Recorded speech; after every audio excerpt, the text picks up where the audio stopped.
Señor, sino que dependemos de tu gracia, de tu misericordia, de tu favor, Señor.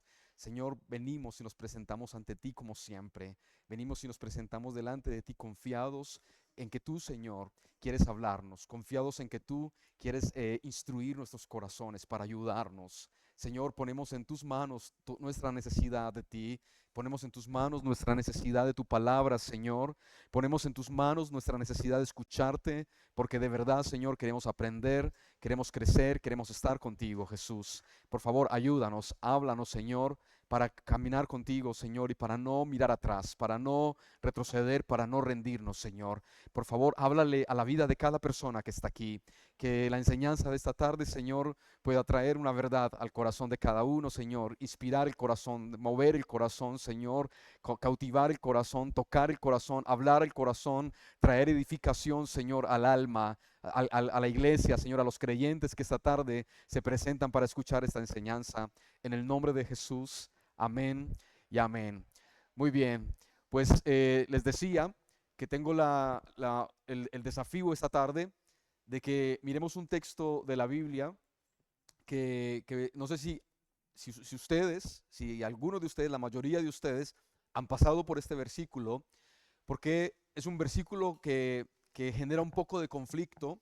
Ustedes casi nunca van a escuchar una enseñanza acerca de este versículo. Les decía la semana pasada que esta es la ventaja de hacer el estudio de un libro de la Biblia, porque no te puedes saltar nada. Si estamos estudiando un libro de la Biblia, no podemos pasar del versículo 15, saltarnos el 15 y pasar al 20, porque a lo mejor hay un cachito que nos resulta conflictivo en su comprensión. Entonces, la ventaja de esto, de meternos en la tarea de estudiar la Biblia, eh, libro por libro, versículo por versículo, pues esa es la ventaja. Y a veces yo mismo estoy estudiando la parte que corresponde, digo, ¿y si me saltara esta parte? Si me pasara a los versículos siguientes, porque es un texto un poco conflictivo. Vamos a mirar Primera de Pedro, capítulo 3. Y para ponernos un poquito en contexto, vamos a mirar el versículo, desde el versículo 18 hasta el versículo 22.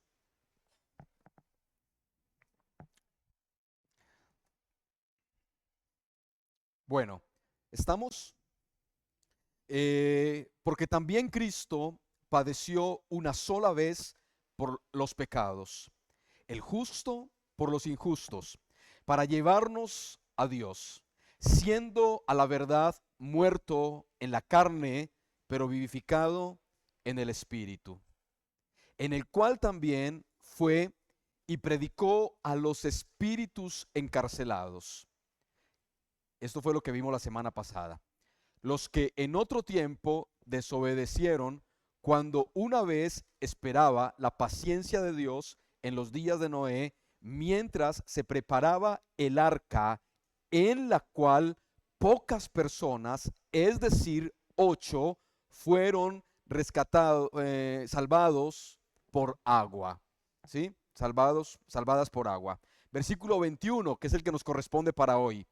El bautismo que corresponde a esto ahora nos salva, no quitando las inmundicias de la carne, sino como la aspiración de una buena conciencia hacia Dios por la resurrección de Jesucristo, quien habiendo subido al cielo, está a la diestra de Dios y a él están sujetos los ángeles, autoridades y potestades.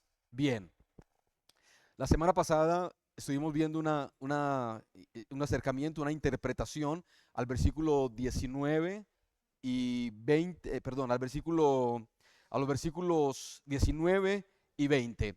Si usted quiere ver la interpretación, una interpretación de estos versículos, que además, si lo mira, se va a dar cuenta que son versículos de difícil comprensión, pero si quiere escuchar la interpretación que compartimos la semana pasada, pueden mirarlo en nuestro canal de YouTube. Ahí está esa enseñanza sobre cómo entendemos ese versículo. ¿De acuerdo? Y hoy vamos a mirar un texto, el texto que le sigue, que podría decir yo que es tan debatible y tan conflictivo a veces de entender, que es importante que esta tarde podamos como intentar entenderlo y intentar aplicarlo sobre todo a nuestra vida cristiana.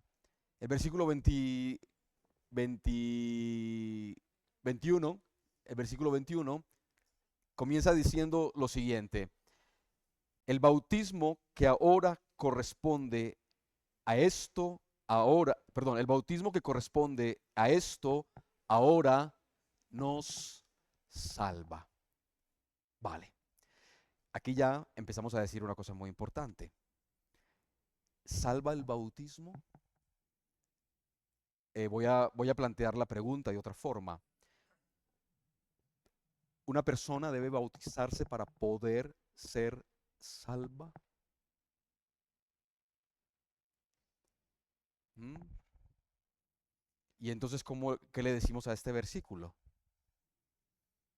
Porque Pedro está diciendo, el bautismo que corresponde a esto ahora nos salva. ¿Mm? Entonces,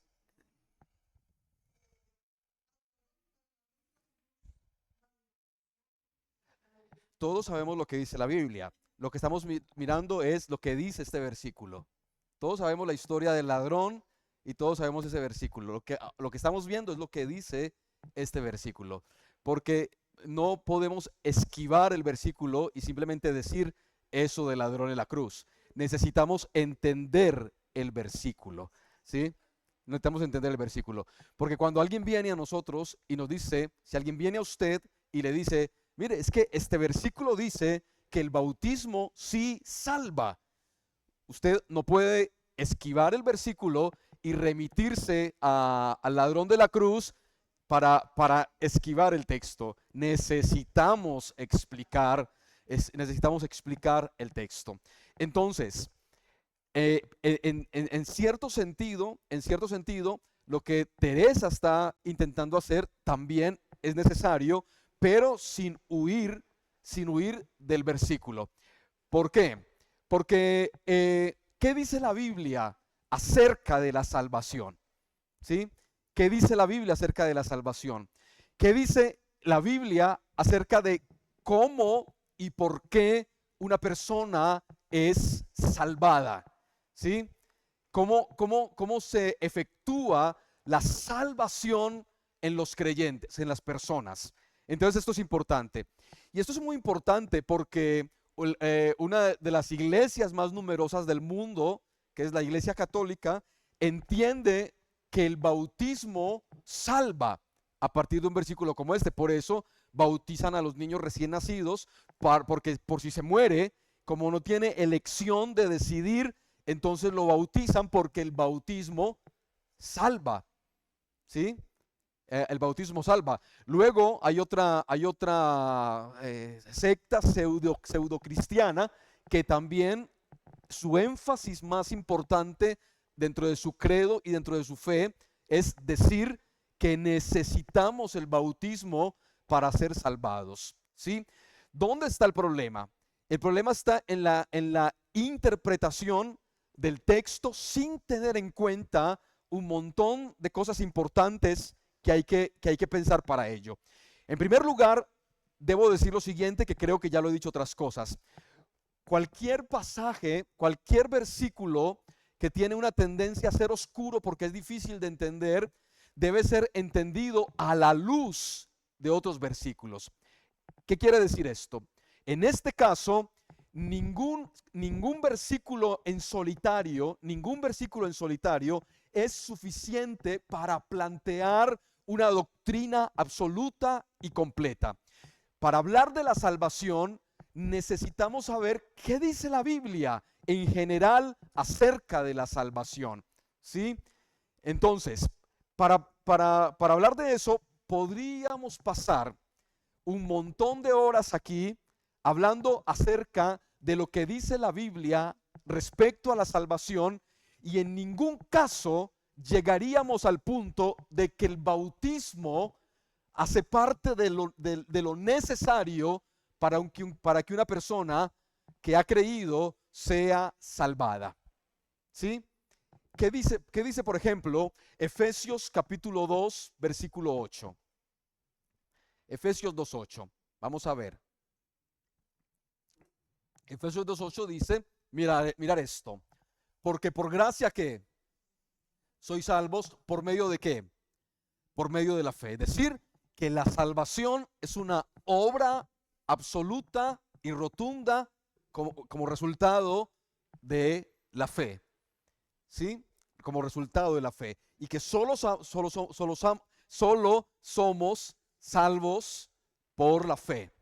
¿Sí? Solo somos salvos por la fe y la gracia. ¿De acuerdo? La salvación es fruto de la gracia y la fe. Y luego dice una cosa muy interesante. Esto no de vosotros, pues es que es un don de Dios. Esto de que la salvación no corresponde a nada que nosotros podamos hacer externamente para ser salvos. Es decir, ninguna obra externa que proceda de nosotros puede producir esta salvación, porque la salvación en esencia es exclusivamente un don de Dios y que responde a nuestra fe.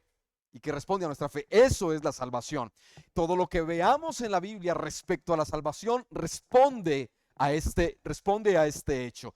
Luego tenemos un texto también muy parecido en Romanos capítulo 5, versículo 1, que ya recuerdan cuando vimos la enseñanza acerca de este versículo.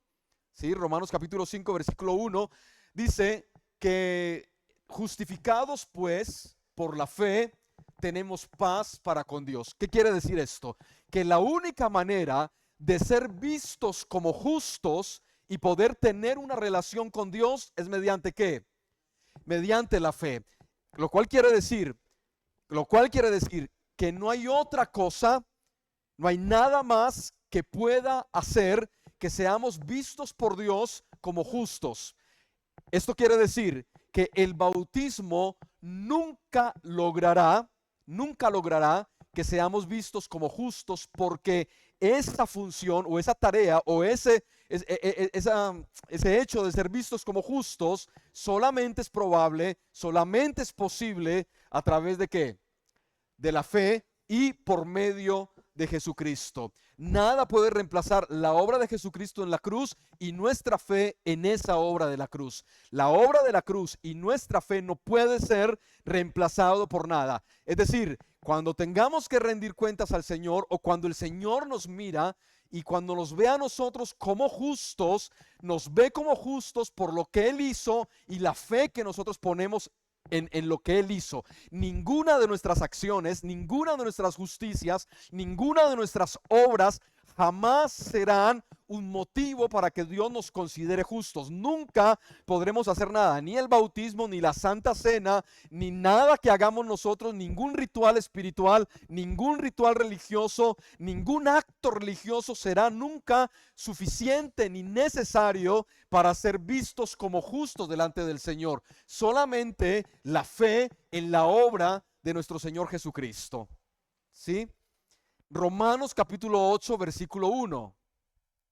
Romanos capítulo 8, versículo 1 dice, ahora pues, fijaros en esto, ahora pues ninguna condenación hay para los que están ¿en qué? En Cristo Jesús. ¿Sí? Los que pertenecen a Cristo Jesús, los méritos de Cristo Jesús, lo que hizo Cristo Jesús, la obra de salvación que Cristo Jesús hizo es absolutamente suficiente para evitar cualquier tipo de condenación en nosotros. ¿Sí? Es decir, que la salvación que quita la condenación no es el resultado de ningún acto ritual, ni de ningún acto religioso, de ningún acto sacramental. La no condenación o la salvación es el hecho, es el resultado de estar en Cristo Jesús, de pertenecer a Cristo Jesús, de ser justificados por Cristo Jesús, de recibir en nosotros, ser beneficiarios de la obra de salvación de Cristo Jesús. Todo está en Cristo Jesús. Todo está en lo que Él hizo. Lo único que es suficiente, lo único que es suficiente para la salvación es lo que hizo Cristo Jesús y la forma como a nosotros nos beneficia y la fe que ponemos en eso que hizo Cristo Jesús. No hay ninguna otra manera. Cuando ponemos por delante o ponemos algo en lo cual apoye esa salvación, como el bautismo o cualquier otro acto, estamos diciendo que la obra de Jesús necesita un complemento que no necesita. Estamos diciendo que la sangre de Jesús no es suficiente para limpiarnos, ni para perdonarnos, ni para justificarnos. Eso es lo que estamos diciendo. Entonces, si volvemos al texto y simplemente, sin tener en cuenta lo que el resto de la Biblia dice respecto a la salvación, tengo que decir que solamente les he puesto 3 versículos como ejemplo por cuestiones del tiempo, pero podría tomar el libro de Gálatas, el libro de Efesios, todo el libro de Romanos, todo el libro de los Tesalonicenses para hablar de la salvación, podría tomar los evangelios de Mateo, Marcos, Lucas y Juan para hablar de la salvación y siempre nos encontraríamos con la exclusividad de la sangre y la obra de Jesús como suficientes para la salvación y no encontraríamos un sustento en ningún lugar que diga que necesitamos otra ayuda aparte de la obra de Cristo para ser salvados. Todo el evangelio, todos los evangelios, todas las cartas paulinas, las cartas de Juan y ahora la carta de Pedro nos dicen que la sangre de Jesús, que la obra redentora completa, tal como es suficiente para la salvación y es suficiente para la redención. Entonces, volviendo al texto principal, decimos entonces, el bautismo que corresponde a esto ahora nos salva. Si no nos salva, entonces, ¿qué es lo que está intentando decirnos Pedro? Si no nos salva, ¿qué es lo que Pedro está intentando? Vamos a hacer un ejercicio. Vamos a leer desde el versículo 20. Vamos a leer desde el versículo 20.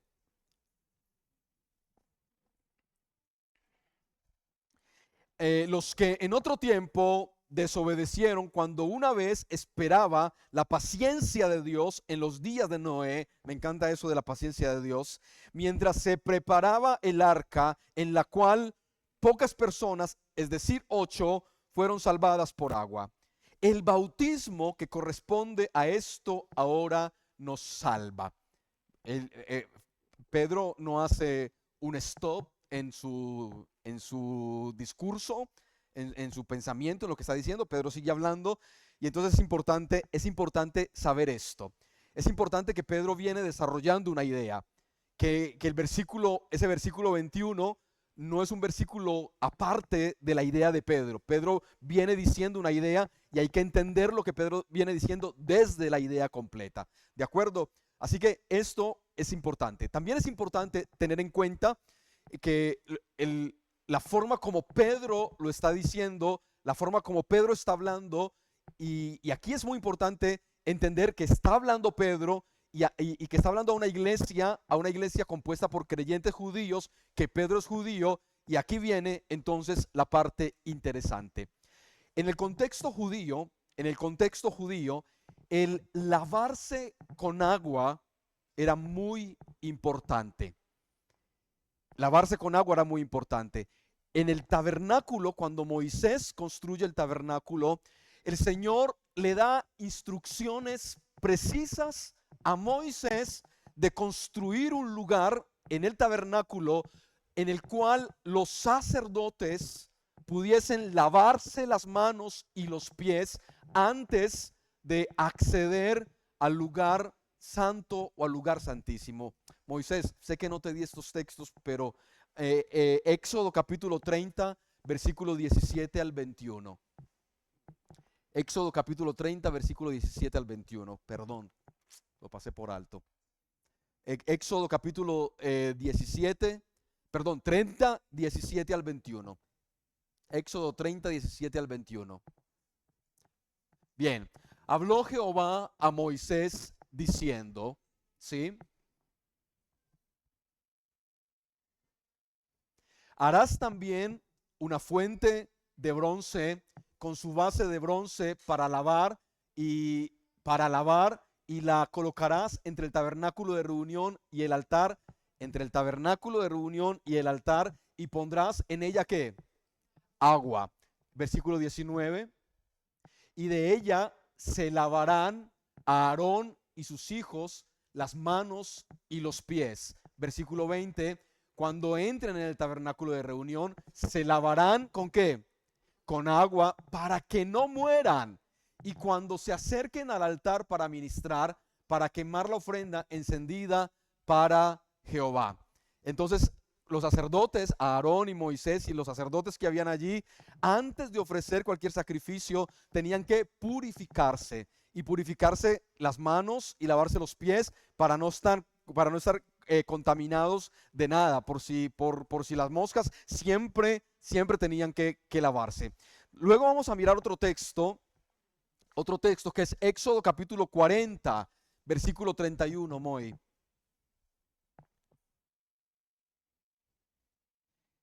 Éxodo capítulo 40, versículo 31, y luego seguimos con el 32 también. Y Moisés y Aarón y sus hijos lavaban en ella sus manos y sus ¿qué? Y sus pies cuando entraban en el tabernáculo de reunión, y cuando se acercaban al altar se lavaban como Jehová había mandado a Moisés. El agua era importantísimo y Pedro lo sabía. El Levítico capítulo 16.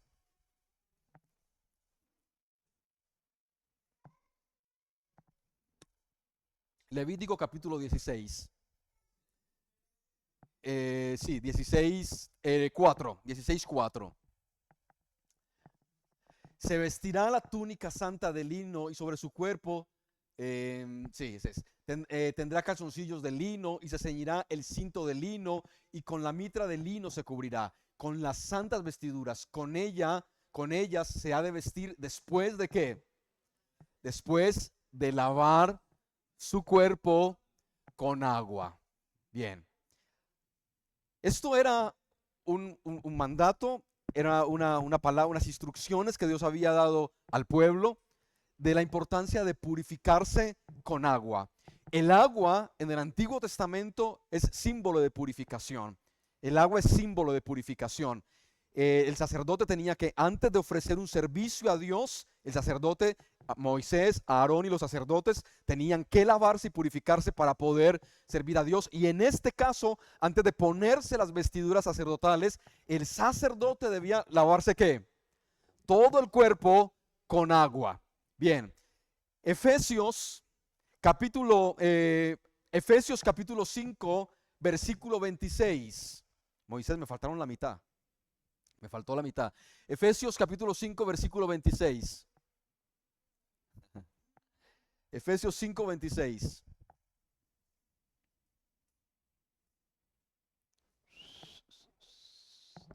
Para santificarla, habiéndola purificado. Bueno, desde el 25. Maridos, amad a vuestras mujeres así como Cristo amó a la iglesia y se entregó a sí mismo por ella. 26. Para santificarla, habiéndola purificado, ¿en el qué?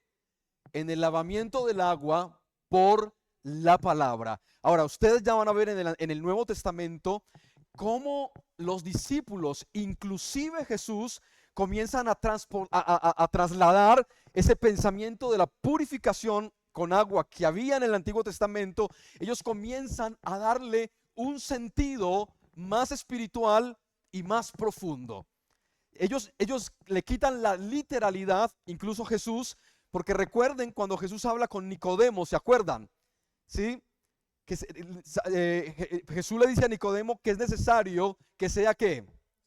Que nazca del agua y del espíritu. Y cuando le dice que nazca del agua, Jesús figuradamente le está diciendo que es necesario que sea ¿qué? Purificado, que sea limpiado, ¿sí? Y este pensamiento de Jesús, este pensamiento que ahora también tiene Pablo, y que ahora vamos a ver en Pedro, es un pensamiento que ya empiezan a tener los profetas que son posteriores a Moisés, pero antes de la iglesia, como en el caso de Ezequiel, por ejemplo. Ezequiel capítulo 36. Fíjese en esto, qué riqueza. Ezequiel capítulo 36. En la época del Pentateuco, en capítulo 36, Ezequiel 36, versículo 25 y 26. En la época del Antiguo Testamento, del Pentateuco, el pueblo en el desierto, luego la construcción del templo y toda esta parte, todavía hay un pensamiento muy literal de la limpieza, de la purificación del cuerpo, de lavarse todo para ponerse las túnicas, pero en la progresión profética del Antiguo Testamento ya Dios va revelando esa parte espiritual que quiere mostrar con el hecho de lavarse con agua. Ya Él va mostrando esa parte y se comienza a mostrar y a revelar en profetas como Ezequías en el capítulo 36. Esparciré sobre vosotros, ¿qué? Agua limpia, y seréis limpiados de todas vuestras, ¿qué? De todas vuestras inmundicias y de todos vuestros ídolos, ¿qué? Os limpiaré. Fíjese en esto.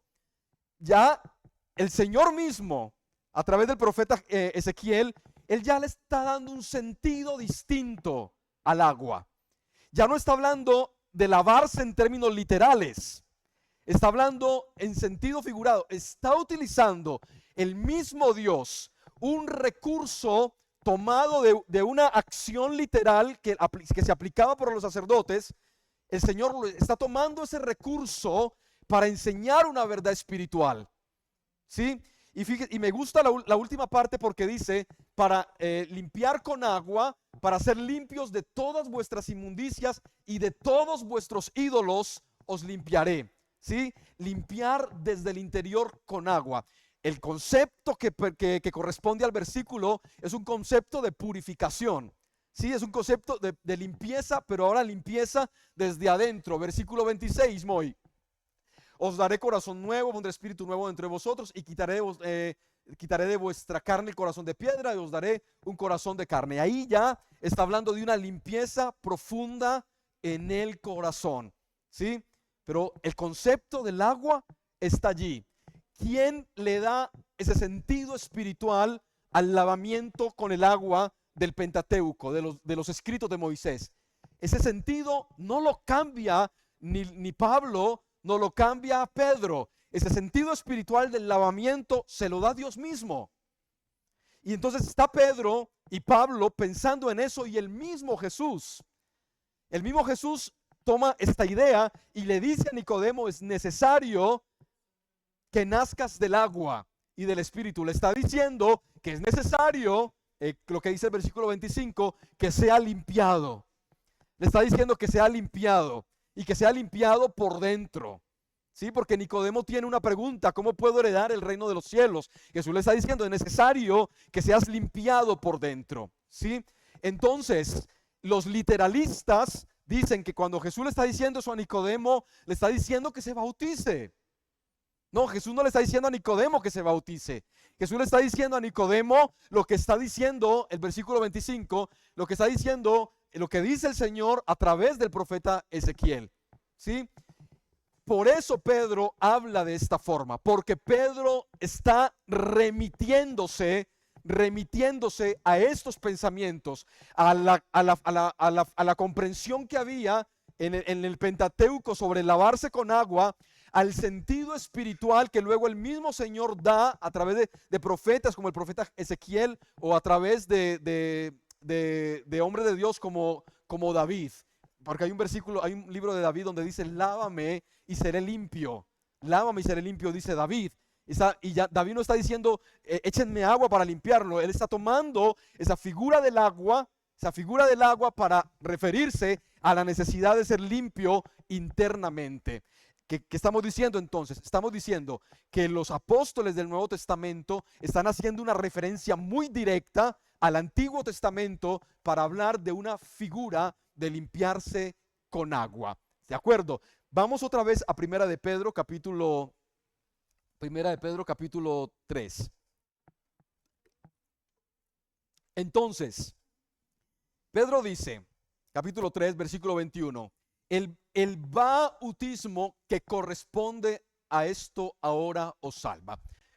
Fijaos en esto. Bautismo. Ya casi todos ustedes saben que la palabra bautismo tiene un origen, una raíz en la palabra en griego, moi, en la palabra en griego, moi, ¿eh? Baptismo, la primera que te di, en el orden que te di, baptisma, que significa sumergir, ¿sí? Entonces tú y yo podríamos pensar que Pedro está hablando del ritual en sí mismo de meter a alguien dentro del agua y sacarle. Pero en el pensamiento judío de Pedro, no necesariamente Pedro está hablando de la ceremonia bautismal. Pedro está hablando del lavamiento que él trae en su pensamiento como judío, que utilizó Jesús con Nicodemo, que utilizó Pablo en Efesios 5, 16, 26, y que aprendieron o que tomaron de esa forma de entender el lavamiento que habla Ezequiel, ¿sí? Pero hay una cosa más interesante aún que esto, y es que esta palabra bautisma al mismo tiempo tiene una raíz un poco más interesante. Moí, porfa, la siguiente palabra, que es la palabra bapto, ¿sí? Y la palabra bapto, que es como una raíz anterior a baptisma, esa palabra bapto no necesariamente significa sumergir, sino que significa mojar o empapar, lo cual tiene mucho más sentido en relación con lo que hacían los sacerdotes, Aarón, Moisés y el resto de los sacerdotes, que se mojaban y se empapaban para limpiarse. ¿Qué quiero decir con esto? Quiero decir que necesitamos entender que no necesariamente Pedro está hablando del ritual bautismal. Estamos hablando de que Pedro está tomando este concepto para hablar del agua que moja, del agua que empapa y del agua que limpia en el sentido del Antiguo Testamento, pero que tiene una aplicación distinta en el Nuevo Testamento. ¿De acuerdo? Vamos a seguir leyéndolo y ustedes le van a encontrar el sentido al que quiero llevarles. Fijaos en esto, fíjense en esto. Los que en otro tiempo, el bautismo, ¿qué dice ahí? El bautismo que corresponde. Y esta palabra es clave. Esta palabra es clave. Es una de las palabras más importantes del versículo. Es muy importante. Y claro, en mi estudio solamente hay algunas traducciones que traducen más adecuadamente que la Reina Valera este versículo. No muchas lo traducen de la manera más correcta, pero la palabra en griego para corresponde, es la palabra antitupos, que significa prototipo, figura de. Vale. Entonces, el versículo anterior, el versículo 19, dice que en el arca que estaba en el agua, solo se salvaron, ¿quiénes? 8 personas, ¿sí?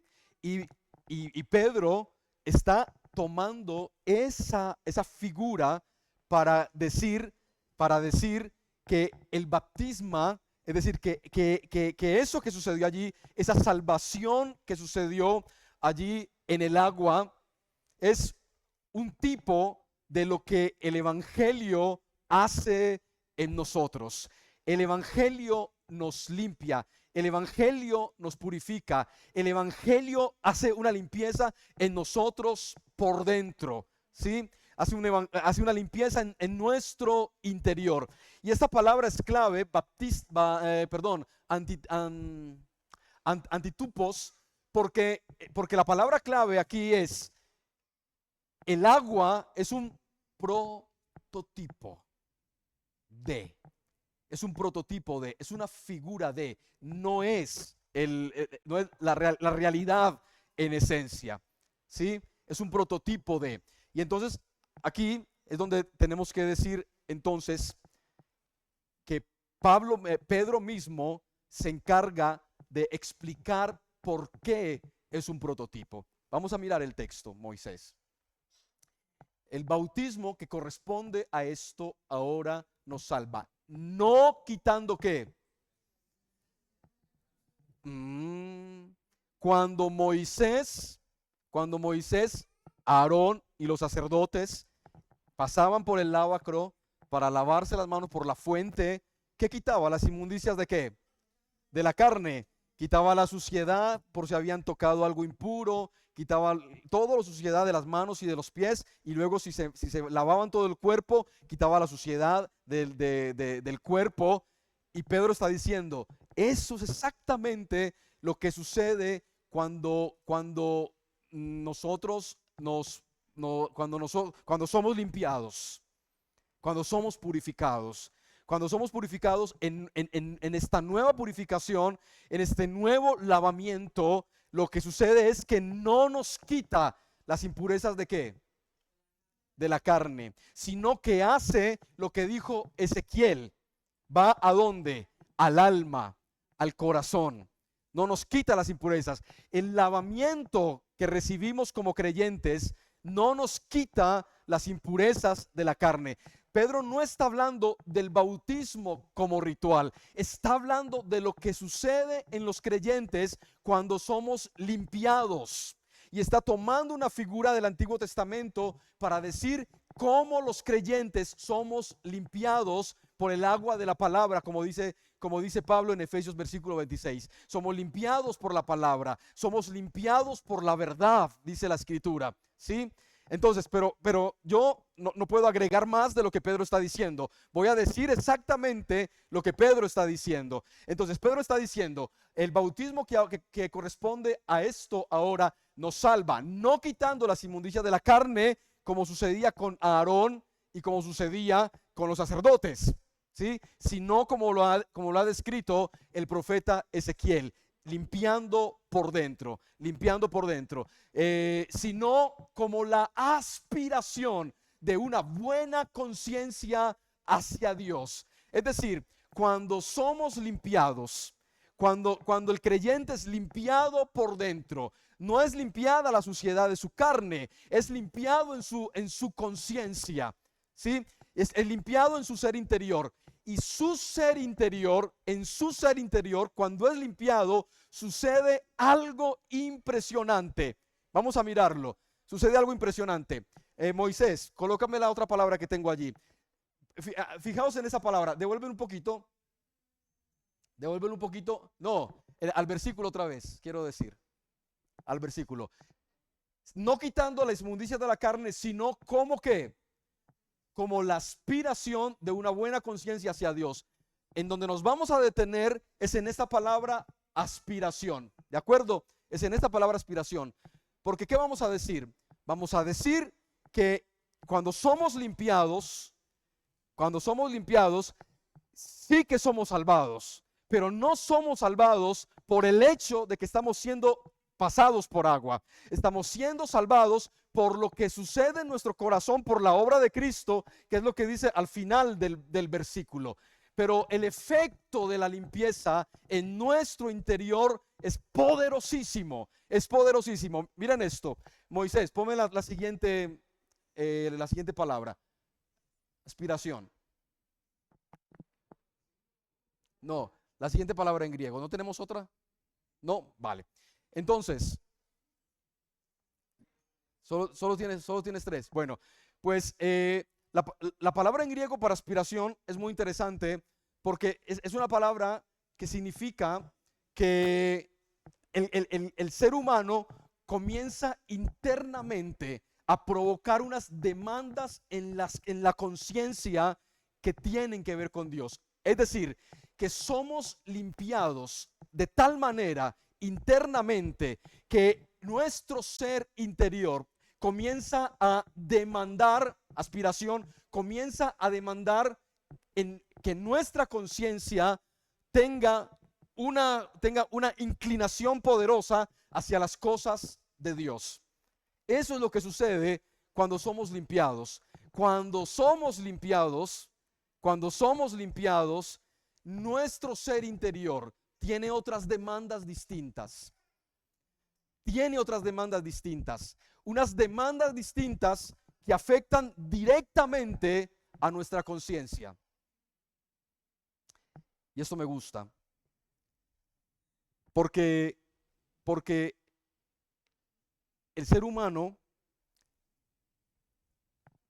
necesita sentirse bien, quiere sentirse bien, quiere sentirse quiere sentir que su mente no le acuse de nada, quiere construir un sentido moral propio, defenderlo, construir un sentido en el que se sienta satisfecho consigo mismo, una moral y una ética propia, una moral y una ética propia. Pero lo que dice Pedro es que lo que hace el poder de Dios, cuando el poder de Dios nos limpia, es que construye en nuestro interior unas demandas espirituales que nos llevan a tener una conciencia respecto a Dios. Es decir, que cuando pensamos en la moral, que cuando pensamos en la ética, que cuando pensamos en lo correcto, cuando nuestra conciencia nos acusa o nos defiende o nuestra conciencia nos habla, no es una conciencia que está definida en un concepto propio de la moral, un concepto personal o individual o cultural o social de la moral. Es un concepto de la moral y de todas estas cosas que se desarrolla en la conciencia, pero que tiene que ver directamente con Dios. Es decir, lo que estoy diciendo es que la conciencia, cuando somos limpiados por Dios, comienza a provocar unas demandas que nos dice quiénes somos nosotros exactamente respecto a Dios. Nos dice quiénes somos nosotros exactamente respecto a la voluntad de Dios, respecto a la palabra de Dios. ¿Entiende esto? Lo que hace esto es que cuando la conciencia nos da testimonio de nosotros mismos, esa conciencia que ha sido limpiada por la obra de Cristo, siempre, siempre nos llevará a Dios. Siempre nos llevará a Dios. Entonces esto a mí me llama muchísimo la atención porque quiero que pensemos por unos minutos en el testimonio de nuestra conciencia. ¿Por qué el creyente entiende que algo no está bien? ¿Por qué el creyente entiende que algo de su vida se ha salido de la voluntad de Dios? ¿Por qué el creyente ahí dentro, en una cosa que se llama conciencia, sabe muy dentro de sí mismo que hay cosas en él o en ella que no corresponden a la voluntad de Dios, que no corresponden a lo que Dios quiere para su vida? ¿Por qué el creyente le pasa eso? Le pasa porque el creyente ha sido limpiado por dentro, ha sido limpiado en su corazón. Y cuando el creyente ha sido limpiado, entonces su conciencia, los parámetros de su conciencia no corresponden a los parámetros humanos, no corresponden a los parámetros sociales, no corresponden a los parámetros que plantea la sociedad, porque los parámetros de la moralidad, los parámetros de la vida, los parámetros de lo que sea en la vida cotidiana del mundo, normalmente no corresponden a la verdad y a la voluntad de Dios. Pero el creyente que ha sido lavado, el creyente que ha sido purificado, tiene unas demandas en su conciencia distintas que solamente responden a la voluntad de Dios.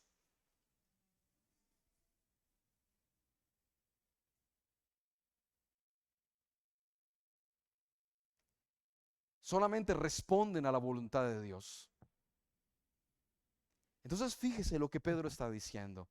Pedro no está hablando del bautismo como un sacramento necesario para la salvación. Pedro está tomando una figura del Antiguo Testamento para decir que así como fueron 8 salvados en las aguas y para un propósito de Dios, el equivalente a eso es la limpieza que nosotros tenemos ahora. Es la limpieza que nos ayuda a que nuestra conciencia quiera hacer la voluntad de Dios. ¿Sí? Y lo interesante de todo eso, y el clímax, y lo mejor de todo eso, es lo que pone al final. Por la resurrección de Jesucristo. Es decir, que todo eso que sucede en el corazón y en la conciencia del creyente sucede por la resurrección de Jesucristo. No sucede como el resultado de ser limpiados en sí mismo. Somos limpiados por la resurrección de Jesucristo. Eso es lo que Pedro está diciendo. La parte más importante del versículo no es el concepto del bautismo en sí mismo. No era lo que Pedro más estaba pensando cuando escribió esas palabras. Pedro no estaba hablando del bautismo como un sacramento. Pedro estaba hablando del hecho de que el creyente es limpiado. Y que el creyente es limpiado, el creyente es purificado. Y al final del versículo dice por qué es purificado. Es purificado por la resurrección de Jesucristo. Leamos el versículo completo y ustedes van a ver el sentido del pensamiento de Pedro. El bautismo que corresponde a esto ahora nos salva, no quitando las inmundicias de la carne, sino como la aspiración o la demanda de una buena conciencia hacia Dios. ¿Por qué? Por la resurrección de Jesucristo.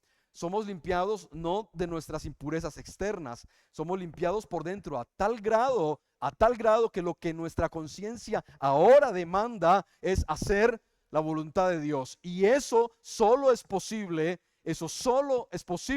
por la resurrección de Jesucristo, que venció la muerte y se llevó con él el pecado. Se llevó con él la maldición del pecado. Se llevó con él la ruina del pecado. La resurrección de Jesucristo es la consumación máxima de la obra de redención.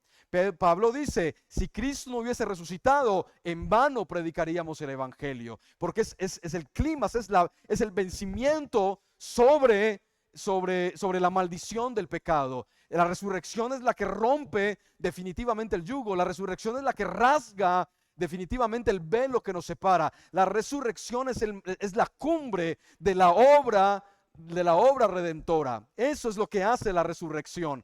La resurrección es el Señor mostrando su señorío y su gloria sobre todas las cosas.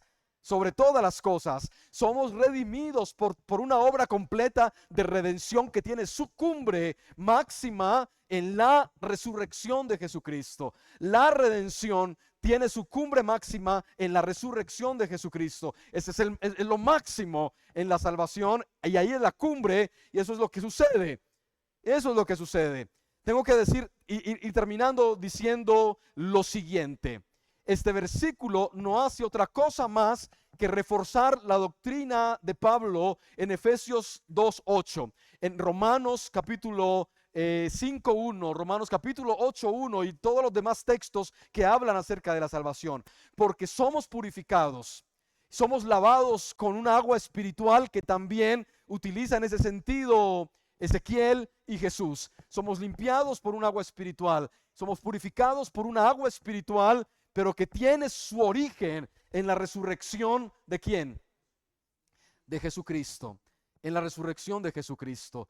Somos lavados por esa agua, un agua que no quita nuestras impurezas físicas, que no nos lava las manos y los pies simplemente como los sacerdotes del Antiguo Testamento, sino que nos limpia por dentro a tal punto, dice Pablo, a tal punto que provoca en nosotros una demanda a nuestra conciencia de querer hacer la voluntad de Dios, una demanda a nuestra conciencia que apunta directamente hacia Dios. Es decir, nuestra conciencia, una vez que es lavada, ahora quiere perseguir hacer la voluntad de Dios. Por eso nuestra conciencia no tiene paz cuando nos alejamos de la voluntad de Dios. Por eso nuestra conciencia nos llama y nos grita con fuerza cuando no hacemos la voluntad de Dios, porque hemos sido lavados. Hemos sido lavados y hemos sido lavados y purificados como resultado de la resurrección de Cristo.